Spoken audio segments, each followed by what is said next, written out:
உங்கள் தந்திவன் தொலைக்காட்சியில் சாணக்கிய தந்திரம் தினமும் இரவு 8 மணிக்கு காண தவறாதீர்கள். சேலம் மாவட்டம் கந்தம்பட்டியில் ஏற்பட்டுள்ள வெள்ள பாதிப்புகளை எதிர்க்கட்சித் தலைவர் எடப்பாடி பழனிசாமி பார்வையிடுகிறார். இது பற்றிய விவரங்களை செய்தியாளர் ராமசாமியிடம் கேட்டு பெறலாம். பகுதியில் இருக்கின்ற கரையோர பகுதியில் இருக்கின்ற அந்த வீடுகளில் பல இடங்களில் தண்ணீர் பூந்திருக்கின்றன. இப்பொழுது தண்ணீர் வடிந்து கொண்டிருக்கின்றன. கடந்த 3 நாட்களாக பெய்த மழையின் காரணமாகத்தான் இந்த பாதிப்பு ஏற்பட்டுகின்றது. கொல்லாம்பட்டி பகுதி உள்ள சீரங்கன் தெருவில் மழை நீர் தேங்கி பாய்ச்சிருக்குது.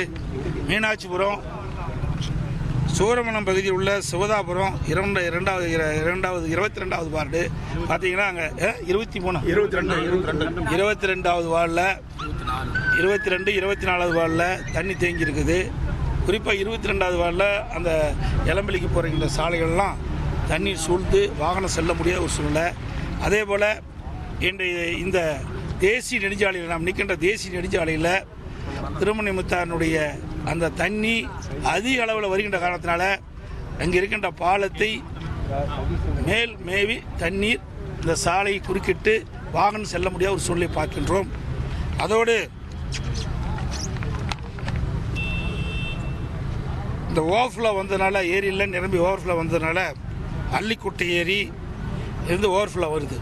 இதில் அள்ளிக்குட்டை, ஆலமுத்தூர், போயத்தூர் ஆகிய பகுதியிலையும் தண்ணீர் சூழ்ந்திருக்கிறது. கொல்லாம்பட்டி பகுதியிலையும் இன்றைக்கி தண்ணீர் வடிச்சிருக்குது. இப்படி கனமழையின் காரணமாக ஏற்காட்டில் வருகின்ற நீர் மற்றும் நகரத்தில் இருக்கின்ற வெள்ள நீர்களெல்லாம் இங்கே சூழ்ந்த காரணத்தினால் அங்கே குடியிருப்பு பகுதியில் சில இடத்தில் வெள்ள நீர் தேங்கி இப்பொழுது வடிய தொடங்கிவிட்டன. இந்த பாதிக்கப்பட்ட பகுதிகளெல்லாம் அனைத்து இந்திய அண்ணா திராவிட முன்னேற்ற கழகத்துடைய நிர்வாகிகள் அங்கே சாப்பாடு அவர்களுக்கு தேவையான உணவு கொடுத்துக் கொண்டிருக்கிறார்கள். அவர்களுக்கு தேவையான வசதிகள் செய்து கொடுத்துக் கொண்டிருக்கின்றனர். அது மட்டுமல்ல, இன்றைய தினம் ஏற்காடு மலைப்பிரதேசத்தில் பார்த்தீங்கன்னா 20 இடத்துல மண் சரிவு ஏற்பட்டது.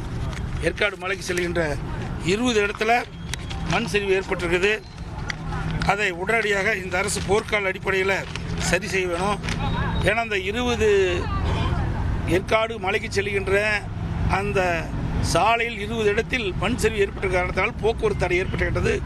மாவட்ட நிர்வாகம் நெடுஞ்சாலைத்துறையும் வேகமாக துரிதமாக இந்த மண்ணை அகற்றி மக்களுக்கு தேவையான போக்குவரத்து செய்து கொடுக்கப்பட வேண்டும். அதோட 22 கிராமங்களுக்கு செல்லுகின்ற தரைப்பாலம் பாதி உடைந்து நீரில் மூழ்கி இருக்குது. அதனால் 22 கிராமங்கள் செல்ல முடியாத ஒரு சூழ்நிலை இருக்குது ஏற்காட்டில். அதோட ஏற்காட்டிலேருந்து 15 கிலோமீட்டர் தொலைவில் உள்ள புளியங்கடை என்ற கிராமத்திற்கு செல்லுகின்ற இணைப்பு பாலம் பாதி உடைஞ்சி தண்ணீர் மூழ்கி இருக்குது. அதையும் சரி செய்ய வேணும். அப்போ தான் அந்த கிராமத்துக்கு மக்கள் போக முடியும். அதே மலைப்பிரதேசத்தில் இருக்கின்ற மக்கள் அத்தனை பாதிக்கப்பட்டிருக்கிறாங்க. 20 கிராம மக்களுக்கு இந்த கனமழையால் மின்தடை ஏற்பட்டிருக்கிறது. அதையும் சரி செய்ய வேண்டும். தமிழகம் முழுக்க இந்த வடிகால் பணிகள் எப்படி பண்ணியிருக்காங்கன்னா, இப்போ தமிழ்நாடு முழுக்க நிறைய இடத்துல நிறைய மாவட்டங்களில் அங்கே தண்ணி தேங்கி நிற்கிது. இந்த வடிகால் பணிகளை எந்த அளவுக்கு மேற்கொண்டிருக்காங்க, அரசு எப்படி செயல்பட்டு? அதாவது இங்கே கூட வடிகால் பணியை சரியாக செய்யாத காரணத்தினால தான் திருமணிமுத்தாருடைய அங்கே தண்ணி தேங்கி அந்த தேக்கத்தினால தான் இந்த ஓவர்ஃப்ளோ ஆகி இந்த தேசிய நீர்களில் தண்ணி தேங்கி இருக்குது. இது முறையாக திருமணிமுத்தாறு அதை முழுமையாக தூர்வாரப்பட்டிருந்தால் தண்ணி உபரி தண்ணீர்கள் வேகமாக திருமணிமுத்தாரின் வழியாக தடையில்லாமல் சென்றிருக்கும். ஆனால் திராவிட முன்னேற்ற கழக அரசு மாநகராட்சி முழுமையாக பணி செய்யாத காரணத்தினால திருமணிமுத்தாருடைய அங்கு இருக்கின்ற அந்த ஆறில் இருக்கின்ற தூர் வாராத காரணத்தினால் அங்கங்கே அடைப்பு ஏற்பட்டு வெள்ளை நீர் நகரத்தில் இருக்கின்ற வெள்ளை நீர், ஏற்காட்டிலிருந்து வருகின்ற நீர் எல்லாம் ஒன்றாக இணைந்து இன்றைக்கு குடியிருப்பு பகுதியில் தண்ணீர் பூந்திருக்கின்றது, சூழ்ந்திருக்கின்றது. இதுதான் நிலைமை. இந்த அரசு வேண்டுமென்றே திட்டமிட்டு ஒரு தவறான செய்தியை மக்களுக்கு பரப்பிட்டுருக்காங்க. உரிய முறையிலே முன்னெச்சரிக்கை நடவடிக்கை எடுக்கப்பட்டிருந்தால் சேலம் மாநகரத்தில் அங்கே குடியிருப்பு பகுதியில் தண்ணீர் தேங்காமல் இருக்கும், மக்கள் பாதிக்கப்படாது இருப்பாங்க. மத்திய அரசு இந்த புயல் நிவாரணமாக 2000 கோடி வேணும் சொல்லி முதலமைச்சர் கடிதம் அனுப்பி சொல்லியிருக்காரு. எப்படி பார்க்குறீங்க? நீங்கள் வலியுறுத்தீங்களா?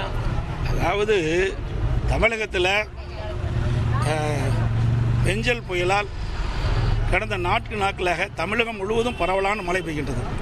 குறிப்பாக விழுப்புரம் மாவட்டம், கடலூர் மாவட்டம், கள்ளக்குறிச்சி மாவட்டம், திருவண்ணாமலை மாவட்டம், கிருஷ்ணகிரி மாவட்டம், இந்த மாவட்டம்லாம் கடுமையாக பாதிச்சிருக்குது கனமழையால். மற்ற பகுதியிலையும் மழை பொழிஞ்சிருக்குது.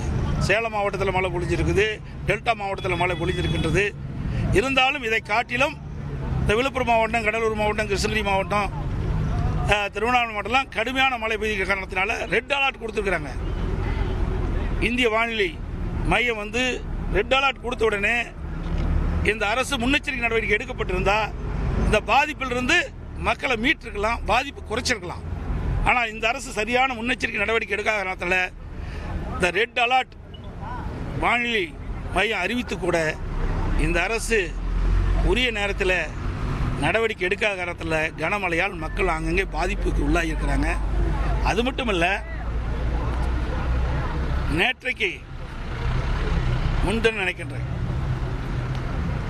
சாத்தூர் டேமில் திடீரென்று இரவு 2 மணிக்கு 1,68,000 கனஅடி தண்ணீரை தென்பனை ஆற்றில் திறந்து விட்டாங்க. எந்தவித முன்னறிவிப்பும் கிடையாது. தொலைக்காட்சி கொடுக்கல, பத்திரிகை கொடுக்கல, பொதுமக்களுக்கு அறிவிப்பு கொடுக்கல. அந்த தென்பனை ஆற்று ஓரத்தில் இருக்கின்ற அந்த மக்களுக்கு எவ்வித ஒரு முன்னறிவிப்பு கொடுக்காம திடீரென்று சாத்தனூர் அணையிலிருந்து 1,68,000 கனஅடி தென்பண்ணை ஆற்றில் தண்ணீர் திறந்து விட்ட காரணத்தினால தென்பண்ணை ஆற்றின் ஓரம் பகுதியில் இருக்கின்ற நூற்றுக்கணக்கான கிராமங்கள் அந்த குடியிருப்புகளை தண்ணீர் புகுந்து மக்கள் மிகுந்த சிரமத்துக்குள்ளாகிறாங்க. அதோட தென்பண்ணை ஆற்று கரை உடைந்து அங்கே இருக்கிற விழுப்புரத்தில் இருக்கிற நகரத்தில் தண்ணி சூழ்ந்து காட்சியளிக்கிறது. கடலூர் நகரத்தில் தண்ணி சூழ்ந்து இருக்குது.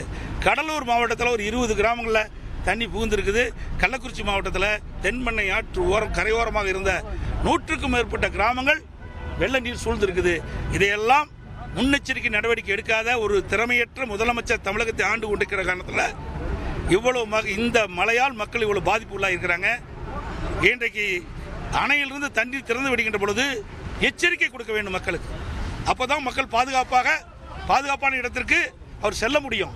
அவர் உடைமைகள்லாம் பாதுகாப்பாக எடுத்து செல்ல முடியும். ஆகவே எந்தவித பாதுகாப்பும் இல்லாமல், எந்த ஒரு முன்னறிப்பும் இல்லாமல் திடீரென்று சாத்தனூர் அணையிலிருந்து 1,68,000 கனஅடி நேற்றைக்கு முன்தினம் இரவு 2 மணி அளவிலே தண்ணீர் திறந்து விட்ட காரணத்தினால அந்த தென்பண்ணை ஆற்றின் கரையோர பகுதியில் இருக்கிற மக்கள், விழுப்புரம் நகர மக்கள், கடலூர் நகர மக்கள் கடுமையாக இந்த வெள்ளத்தால் பாதிக்கப்பட்டிருக்கிறாங்க. இது கடும் கண்டனத்துக்குரியது. இந்த அரசுடைய அலட்சியத்தால் இன்றைக்கு இந்த தென்பண்ணை ஆற்று கரையோர இருக்கின்ற மக்கள்லாம் கடுமையாக பாதிக்கப்பட்டிருக்கிறாங்க. இதை போர்க்கால அடிப்படையில் இந்த அரசு துரிதமாக செயல்பட்டு அந்த வெள்ள நீர் வடிவதற்குண்டான நடவடிக்கை மேற்கொள்ளப்பட வேண்டும். ஆனால் மத்திய அரசு இந்த நிவாரணம் கேட்டிருக்காங்க. அதாவது ஒவ்வொரு முறையும் புயல் வருகின்ற பொழுது ஆளுகின்ற கட்சியினுடைய அரசாங்கம் புயலுக்கு தேவையான நிவாரணத் தொகையை மத்திய அரசிடம் கோருவது வழக்கம். அந்த அடிப்படையில் இந்த அரசும் இன்றைக்கு பெஞ்சல் புயலால் கனமழையின் காரணமாக பல்வேறு மாவட்டங்கள் பாதிக்கப்பட்டிருக்குது. குறிப்பாக விழுப்புரம் நகரம், விழுப்புரம் மாவட்டம், கடலூர் நகரம், கடலூர் மாவட்டம், கள்ளக்குறிச்சி மாவட்டம், கிருஷ்ணகிரி மாவட்டம், திருவண்ணாமலை மாவட்டம், டெல்டா மாவட்டம், இந்த பகுதியெல்லாம் கடுமையாக பாதிக்கிறது. இதையெல்லாம் கணக்கிட்டு உரிய முறையிலே மத்திய அரசோடு தொடர்பு கொண்டு இந்த மக்களுக்கு தேவையான நிவாரணத்தை பெறுவதற்குண்டான முயற்சி இந்த அரசு எடுக்க வேண்டும். அதிமுக ஆட்சியில் மக்கள் தூங்க முடியாத நிலைமை இருந்தது மழைக்காலங்களில். இப்போ திமுக ஆட்சியில் நிம்மதியாக இருக்காங்க மக்கள் அப்படின்ற மாதிரி ஒரு முதலமைச்சர் கருத்து தெரிவிச்சிருந்தாரு. அதை எப்படி பார்க்குறீங்கன்னா? இப்போ நீங்கள் பேட்டி கொடுத்துட்டீங்கல்ல, சேலம் மாநகர மக்கள் இரவில் தூங்கிட்டே இருந்தாங்க. நீங்கள் இரவில் தூங்குனீங்களா? மழை வெள்ளத்தில் எப்போ நம்ம வீட்டுக்குள்ளே தண்ணி போகணும் அச்சத்தில் தானே படுத்து தூங்கி உறங்கிட்டு இருந்தீங்க. அப்படிப்பட்ட நிலைமை தான் தமிழகத்தில் நிலவி கொண்டிருக்கிறது. 2 நாளைக்கு முந்தி சென்னையில் பார்வையிட்ட முதலமைச்சர் எக்ஸ் தளத்தில் வெளியிட்டார். இன்றைக்கு சென்னை மாநகர மக்கள்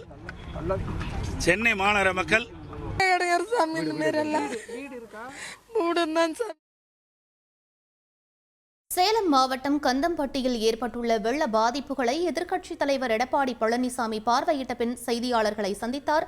அதன் நேரடி காட்சிகளை நாம் பார்த்தோம். உங்கள் தந்திவன் தொலைக்காட்சியில் சாணக்கிய தந்திரம் தினமும் இரவு 8 மணிக்கு காண தவறாதீர்கள்.